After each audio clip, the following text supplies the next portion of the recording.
everyone, and welcome back to this month's video. I know it's been a while since I've done this, but I was thinking about doing something a little different. I'm starting to wrap up my master classes, looking towards getting licensure next, finishing my internship, and along the way I have acquired a lot of textbooks. Normally don't try to use the word a lot, but here it really applies because throughout the 3 years I've been recommended books, there's been books I've used in my courses that has helped. Not only that, there are some books that I've had to use in other courses and within my clinical site. So I thought I'd share a few of those textbooks with you. Hopefully you got some marriage and family therapist wannabes out there, because we desperately need you. But, looking into these books, I'll give a little bit of background as to what the book covers, how it helps me. Some of the books might not be high in that standard, but they might be of interest to you. So I do want to say these books are not in any particular order. They're not best to worst or least favorite to favorite. They're just random books. I just hope y'all enjoy.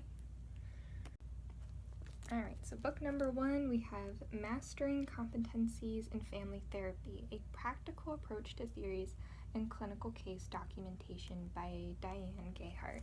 You're going to see her a lot in different books and articles as well. So, when I first used this book, it was in my second course, which was just like systems, family theories, and whatnot, and I only used the textbook online, just taking notes and whatnot, and I thought once I was done that second course, I wouldn't see this anymore. Surprise, third course comes, postmodernism, same textbook, so I just thought it'd be easier to buy it.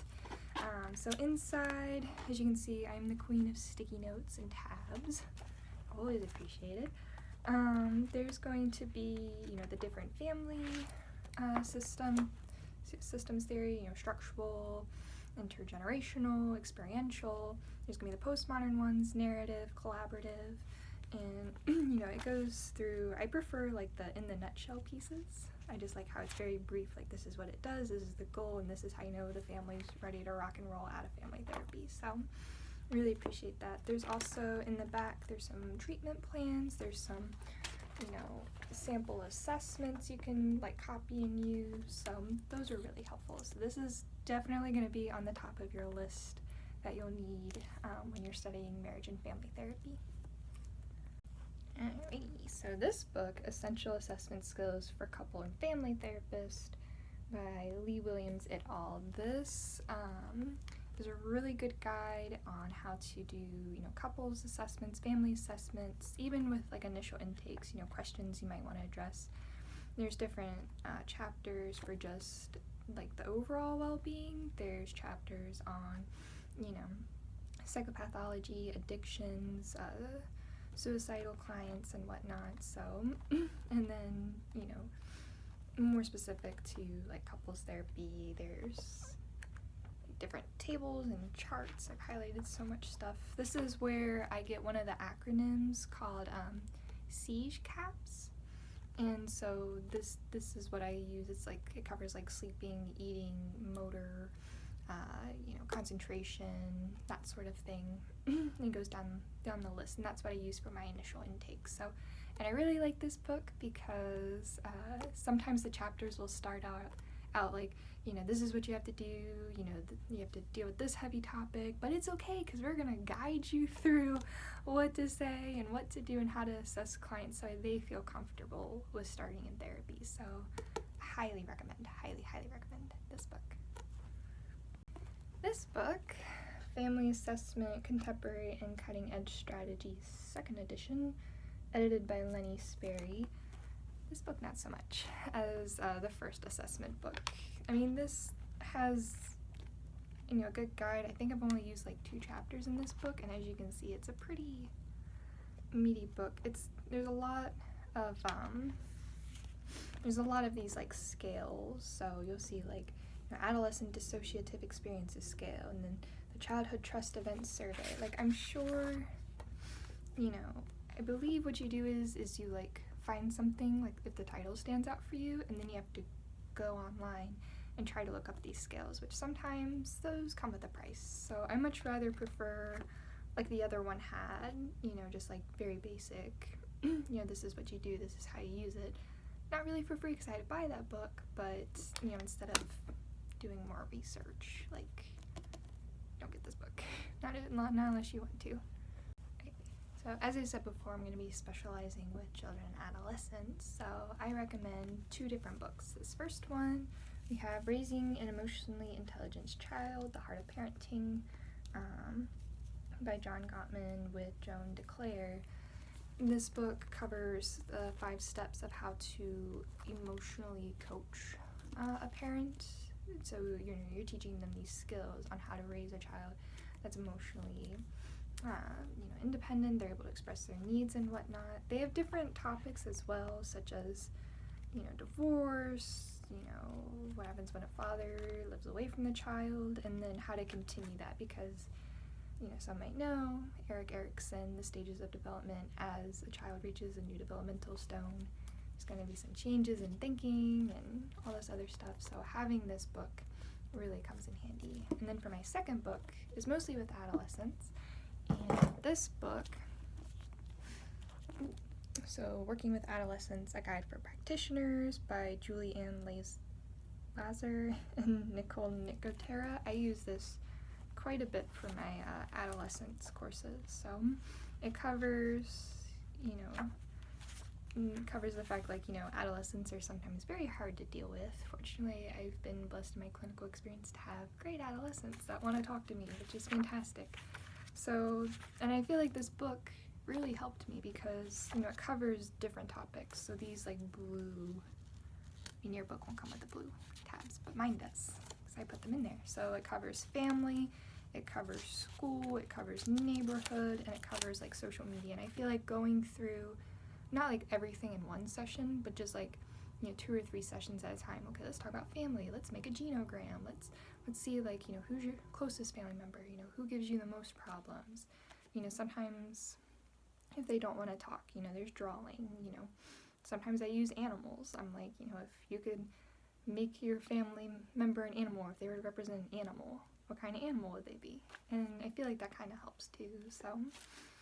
So there's these different things. There's more specific stuff such as STDs, delinquency, and then it ends with the joys of working with adolescents. So this is very, very handy, just to go briefly over and be okay, what kind of questions should I ask about the family and whatnot. So I'm going to get into another book here soon that also helped with questions. Alrighty, so what is addiction? I did have to take an addiction course. This book, by the way, says edited by Don Ross, Harold Kincaid, David Spurritt, and Peter Collins. So, I did have to take an addiction course. It's going to come up every once in a while.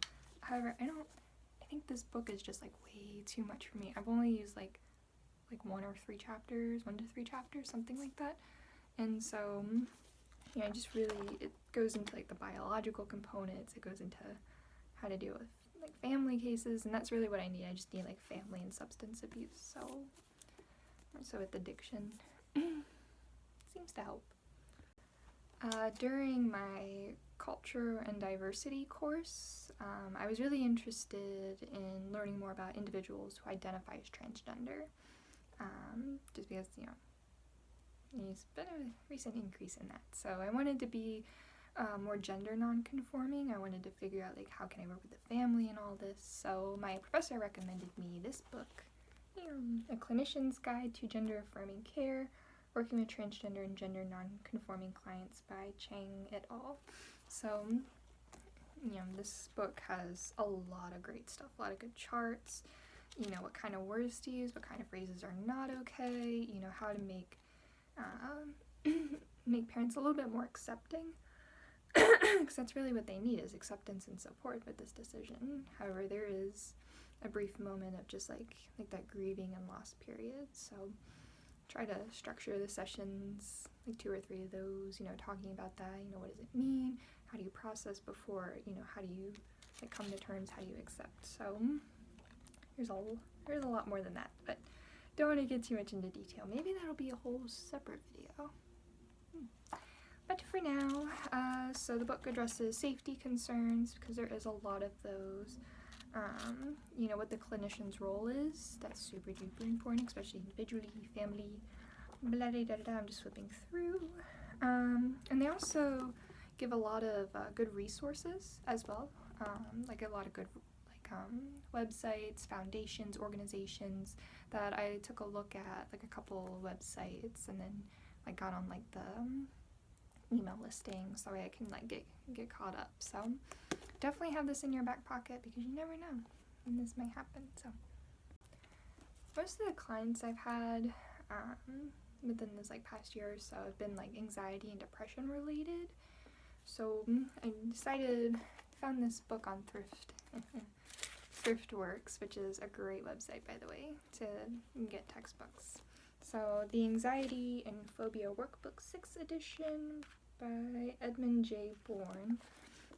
And I'm still reading through it. I've only gotten like part way through. I think I skipped ahead and read a little bit about self-talk. So, but this goes over sleeping, exercise, medication, other alternative ways to just decrease the anxiety. So, and there's a lot of good like worksheets in here. There's a couple, like trying to use with clients, just how to like rate the anxiety, what can you do to help lower that. So I find mantras are pretty easy, positive affirmations, talking to someone, doing an activity, that sort of thing. So this book has a lot of good insight.